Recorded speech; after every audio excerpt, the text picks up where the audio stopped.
अब हम डिस्कस करने जा रहे हैं ऑब्जर्वेशन मेथड को। ऑब्जर्वेशन मेथड उन सारी ओल्डेस्ट टेक्निक में से एक मानी जाती है जिनका अक्सर लोग यूज करते आए हैं। साधारण भाषा में देखा जाए तो किसी भी चीज को सीधा डायरेक्ट देखकर उसके बारे में कोई आंकलन करना ऑब्जर्वेशन मेथड है। आमतौर पर देखा जाता है कि किसान जो है वो हवा को फील करके या आसमान में देखकर, सूरज को देखकर, सितारों को देखकर इस बात का आभास कर लेते हैं, इस बात का अंदाजा लगा लेते हैं कि मौसम कैसा होने वाला है या कौन सी सीजन आने वाली है। उसी प्रकार से हम कह सकते हैं कि ऑब्जर्वेशन जो है वो बिना इंस्ट्रूमेंट्स का मेजरमेंट है। मतलब इसके अंतर्गत कोई इंस्ट्रूमेंट टेक्निक्स यूज करने की जरूरत नहीं है, डायरेक्ट ऑब्जर्व करके भी किसी चीज के बारे में अंदाजा लगाया जा सकता है। प्रेजेंट में या पास्ट में अक्सर हम देखते आए हैं कि स्टूडेंट्स को उनके ऑब्जर्वेशन के आधार पर उनके परफॉर्मेंस को देखकर अलग अलग कैटेगरी में क्लासिफाई किया जाता रहा है, जैसे गुड, फेयर या पुअर। उसी प्रकार से टीचर जो है वो स्टूडेंट्स को फर्स्ट, सेकंड या थर्ड रैंक देते हैं उनके रिस्पांस के आधार पर या क्लासरूम के अंतर्गत उनका जो कॉम्प्रिहेंशन रहता है उसके आधार पर। तो कहने का मतलब डायरेक्ट ऑब्जर्व करके ही उनके अचीवमेंट के बारे में, उनके बिहेवियर के बारे में पता लगाना ऑब्जर्वेशन मेथड का ही हिस्सा होता है। तो हम कह सकते हैं कि इस मेथड के अंतर्गत किसी भी इंडिविजुअल के बिहेवियर की स्टडी की जाती है नेचुरल कंडीशन में दूसरे लोगों के द्वारा। तो हम कह सकते हैं कि एक ऐसा तरीका है जैसा बिहेवियर होता है वैसा ही उसको मानने का। इस मेथड के माध्यम से हम दूसरे लोगों के मेंटल प्रोसेस को जान सकते हैं और उनका जो एक्सटर्नल बिहेवियर है, कहने का मतलब बाहरी जो उनका व्यवहार है, उसको हम जान सकते हैं। तो हम कह सकते हैं कि मेंटल प्रोसेस की स्टडी का ये एक इनडायरेक्ट अप्रोच है। उदाहरण के लिए अगर किसी आदमी की त्योरी चढ़ी हुई है, वो गुर्रा रहा है, दांत पीस रहा है, अपनी फिस्ट बंद किए हुए हैं, तो उसके एक्सटर्नल साइन से हम अंदाजा लगा सकते हैं कि उसे गुस्सा आया हुआ है। लेकिन अगर इस एंग्री बिहेवियर की स्टडी नेचुरल कंडीशन में की जानी है तो ऑब्जर्वर को इंतजार करना पड़ेगा कि किसी आदमी को गुस्सा कब आता है। उसी प्रकार से अगर एक साइकोलॉजिस्ट जो है वो प्रॉब्लमेटिक चाइल्ड के बिहेवियर की स्टडी करना चाहता है तो उसके बिहेवियर के अंतर्गत जो अड़चन है या जो कमी है वो वापस होने तक उसे इंतजार करना पड़ेगा, ताकि वो उस बिहेवियर को ऑब्जर्व कर सके, रिकॉर्ड कर सके और उसको इंटरप्रेट कर सके जो उसने नेचुरल कंडीशन से अपने रिजल्ट्स तैयार किए हैं। तो सिंपल भाषा में कहें तो किसी को डायरेक्ट ऑब्जर्व करके उसके बिहेवियर की स्टडी करना ही ऑब्जर्वेशन मेथड कहलाता है। लेकिन इसके अंतर्गत सबसे बड़ी समस्या ये रहती है कि अगर नेचुरल कंडीशन में किसी के बिहेवियर को ऑब्जर्व करना है तो उस नेचुरल कंडीशन का वेट करना पड़ता है। अब हम देखते हैं कि ऑब्जर्वेशन मेथड के कौन कौन से स्टेप्स है। कहने का मतलब अगर एक ऑब्जर्वर जो है वो किसी के बिहेवियर को ऑब्जर्व कर रहा है तो उसे किन स्टेप से होकर गुजरना होता है। पहला स्टेप है selection of behaviour to be observe. तो पहला स्टेप ऑब्जर्वर के लिए ये होगा कि उसे किसका ऑब्जर्वेशन करना है। दूसरा स्टेप होता है उस ऑब्जर्व्ड बिहेवियर की रिकॉर्डिंग करना। इसके लिए कैमरा यूज किया जा सकता है, वॉइस रिकॉर्डर यूज किया जा सकता है। और थर्ड स्टेप आता है उस ऑब्जर्व्ड बिहेवियर के आधार पर एक एनालिसिस तैयार करना या इंटरप्रिटेशन तैयार करना, एक व्याख्या तैयार करना। और लास्ट स्टेप रहता है जनरलाइजेशन। कहने का मतलब अगर किसी के बिहेवियर को ऑब्जर्व किया गया है तो उसके आधार पर जो रिजल्ट्स तैयार किए गए हैं उन्हें दूसरे लोगों पर भी लागू करना जनरलाइजेशन कहलाता है। तो ये है 4 स्टेप्स ऑब्जर्वेशन मेथड के। अब हम देखते हैं कि एक अच्छे ऑब्जर्वेशन की क्या कैरेक्टरिस्टिक्स होती है। पहला है उसकी प्रॉपर प्लानिंग होनी चाहिए। मतलब जिस बिहेवियर को हमें ऑब्जर्व करना है उसके लिए हमारी प्लानिंग जो है वो अच्छे तरीके से बनी हुई होनी चाहिए। उसके बाद है प्रॉपर एग्जीक्यूशन। मतलब जो ऑब्जर्व कर रहे हैं उसकी प्लानिंग करने के बाद उसे अच्छे तरीके से संचालित करना।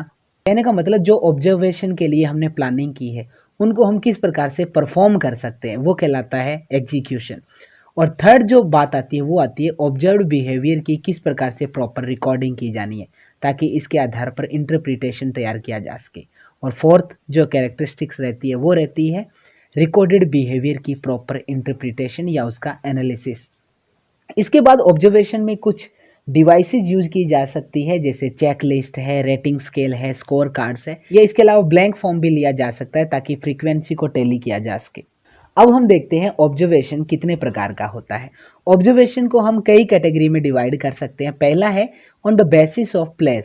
स्थान के आधार पर ऑब्जर्वेशन को 2 कैटेगरी में क्लासिफाई किया गया है। पहला है नेचुरलिस्टिक ऑब्जर्वेशन, जिसे फील्ड ऑब्जर्वेशन भी कहा जाता है। जैसे कि इसके नाम से स्पष्ट है कि ये ऑब्जर्वेशन हमेशा नेचुरल कंडीशन में किया जाता है, नेचुरल एटमॉस्फेयर के साथ। कहने का मतलब अगर हमें बच्चों के बिहेवियर की स्टडी करनी है तो हम स्कूल, कॉलेज या हॉस्टल्स जाकर उनके बिहेवियर की स्टडी कर सकते हैं। तो ये हो गई नेचुरल कंडीशन। दूसरा है लेबोरेटरी ऑब्जर्वेशन। इसके अंतर्गत जिनके बिहेवियर की स्टडी की जानी है उनको कंट्रोल्ड सिचुएशन के अंतर्गत एक लेबोरेटरी के अंतर्गत लाकर बिहेवियर की स्टडी की जाती है। और इन दोनों में देखा जाए तो नेचुरलिस्टिक ऑब्जर्वेशन जो है वो ज़्यादा बेहतर रहता है। साधारण भाषा में कहें तो अगर हमें ये चेक करना हो कि बच्चे जो है वो सफाई को कितना पसंद करते हैं तो हम अचानक उनके हॉस्टल जाके इस बात का पता लगा सकते हैं। तो ये हो जाता है नेचुरलिस्टिक ऑब्जर्वेशन। दूसरा बेसिस है इसे क्लासिफाई करने का, वो है रोल ऑफ ऑब्जर्वर। जो ऑब्जर्वर है उसकी भूमिका के आधार पर भी ऑब्जर्वेशन को दो भागों में बांटा गया है। जैसे पहला है पार्टिसिपेंट ऑब्जर्वेशन। इसके अंतर्गत ऑब्जर्वर जो है वो डबल रोल प्ले करता है। जिस ग्रुप के बिहेवियर की वो स्टडी करना चाहता है उसका वो एक मेंबर बन जाता है, लेकिन साथ में इस बात का भी डर रहता है कि अगर ऑब्जर्वर की प्रेजेंस उस ग्रुप में हो जाती है तो ऐसे में जो ग्रुप का बिहेवियर है वो मॉडिफाई ऑटोमेटिकली हो सकता है। उदाहरण के लिए देखिए, कुछ बच्चे जो है वो खेल रहे हैं और अगर आप उनके बिहेवियर की स्टडी करना चाहते हैं तो आप उनके साथ शामिल हो जाएंगे। तो आपकी प्रेजेंस देखकर हो सकता है वो बच्चे अपना स्वाभाविक जो व्यवहार है वो आपके सामने पेश ना करें। तो मतलब ऑब्जर्वर की जो प्रेजेंस है वो भी बिहेवियर को मॉडिफाई करने में महत्वपूर्ण रोल अदा करती है। दूसरा है नॉन पार्टिसिपेंट ऑब्जर्वेशन। इसके अंतर्गत ऑब्जर्वर जो है वो पार्टिसिपेट नहीं करता है और मोस्टली ये लागू किया जाता है इन्फेंट, शिशुओं पर, बच्चों पर या जो मेंटली डिसेबल्ड पीपल होते हैं उन पर। इसके अंतर्गत ऑब्जर्वर जो है वो एक ऐसी जगह अपनी पोजीशन लेता है जहां से वो जिसके बिहेवियर की स्टडी करना चाहता है उसे आराम से ऑब्जर्व कर सके। ऑब्जर्वर की पोजीशन ऐसी जगह पे होनी चाहिए ताकि जो उनका सब्जेक्ट है, कहने का मतलब जिसका बिहेवियर ऑब्जर्व करना है, उसको किसी प्रकार से डिस्टर्ब ना करे। जैसे कि पार्टिसिपेंट ऑब्जर्वेशन के अंतर्गत ऑब्जर्वर जो है वो कैमरा या रिकॉर्डर का यूज नहीं कर सकता है, लेकिन नॉन पार्टिसिपेंट ऑब्जर्वेशन के अंतर्गत रिकॉर्डिंग इंस्ट्रूमेंट्स यूज किए जा सकते हैं। उदाहरण के लिए अगर आप अपने पड़ोस के बच्चों के बिहेवियर की स्टडी करना चाहते हैं कि वो ग्रुप में किस प्रकार का बिहेवियर करते हैं तो आप दूर से मोबाइल से या कैमरे से रिकॉर्डिंग कर सकते हैं। तो ये हो जाता है नॉन पार्टिसिपेंट ऑब्जर्वेशन। लेकिन इसमें सावधानी ये रखनी होती है कि आपकी पोजीशन ऐसी जगह पे हो जहाँ से आपको देखा नहीं जा सके, लेकिन आप सारी एक्टिविटी को अच्छे से ऑब्जर्व कर सकें। तीसरा बेसिस है प्लानिंग के आधार पर ऑब्जर्वेशन। इसके आधार पर ऑब्जर्वेशन मेथड को दो कैटेगरी में क्लासिफाई किया जा सकता है। पहला है स्ट्रक्चर्ड ऑब्जर्वेशन। इसके अंतर्गत जो ऑब्जर्वर है कुछ कैटेगरी जो है वो बना लेता है जिसके अंतर्गत उन्हें एनालिसिस करना होता है। इसके अंतर्गत वो एक फ्रेमवर्क तैयार कर लेता है, टाइम यूनिट्स तैयार करता है और जो ऑब्जर्वेशन चलना है उसकी लिमिट जो है वो तय कर लेता है। कहने का मतलब जिनका ऑब्जर्वेशन करना है उन्हें पूरी तरीके से एक फ्रेमवर्क में तैयार किया जाता है। दूसरा है अनस्ट्रक्चर्ड ऑब्जर्वेशन। इसके अंतर्गत पहले से किसी प्रकार की तैयारी नहीं की जाती है। ये ऑब्जर्वेशन जो है वो पार्टिसिपेंट ऑब्जर्वेशन का रूप ले लेता है क्योंकि इसके अंतर्गत ऑब्जर्वर जो है वो उस ग्रुप का मेंबर ही बन जाता है और इसमें ऑब्जर्वेशन बिना कोई कैटेगरी या फ्रेमवर्क के ही किया जाता है। तो ये थे ऑब्जर्वेशन मेथड के टाइप्स। अब हम देखते हैं ऑब्जर्वेशन मेथड की कुछ मेरिट्स, कौन कौन सी खासियत है। पहला ये है कि एक पूरी तरीके से नेचुरल है, फ्लेक्सिबल है और इकोनॉमिकल है। कहने का मतलब इसमें किसी प्रकार का ना ज़्यादा खर्चा लगता है और पूरी तरीके से ये प्राकृतिक है। इसके रिजल्ट जो होते हैं वो रिलायबल होते हैं, इन्हें आसानी से वेरीफाई किया जा सकता है। सभी प्रकार के एज ग्रुप के बच्चों पर इस मेथड को अप्लाई किया जा सकता है। स्पेशली ये मेथड जो शर्मीले बच्चे होते हैं उनके लिए बड़ा कारगर साबित होता है। इसके अंतर्गत ऑब्जर्वर को किसी खास ट्रेनिंग की आवश्यकता नहीं होती। यही वजह कि सारे टीचर्स इसका यूज आसानी से कर सकते हैं। इसमें कोई स्पेसिफिक टूल्स या इक्विपमेंट की ज़रूरत नहीं होती है। इसके अलावा इसे अकेले इंडिविजुअल पर भी लागू किया जा सकता है और ग्रुप पर भी लागू किया जा सकता है। इसके माध्यम से बच्चों के अंतर्गत जो डेवलपमेंट हो रहा है, उनकी हैबिट्स, उनके इंटरेस्ट और दूसरी अच्छी क्वालिटीज़ का, उसकी स्टडी आसानी से की जा सकती है। उदाहरण के लिए एक बच्चे के विकास पर माँ बाप के नए होने से क्या असर पड़ता है, इसका ऑब्जर्वेशन उसके डेवलपमेंट को देखकर किया जा सकता है। तो ये सारी थी ऑब्जर्वेशन मेथड की मेरिट्स। अब हम देखते हैं कि ऑब्जर्वेशन मेथड के अंतर्गत कुछ कमियां भी हैं। पहली इसकी कमी ये है कि ये केवल ऑब्जर्वेबल जो बिहेवियर है उसी के बारे में डेटा कलेक्ट कर सकता है।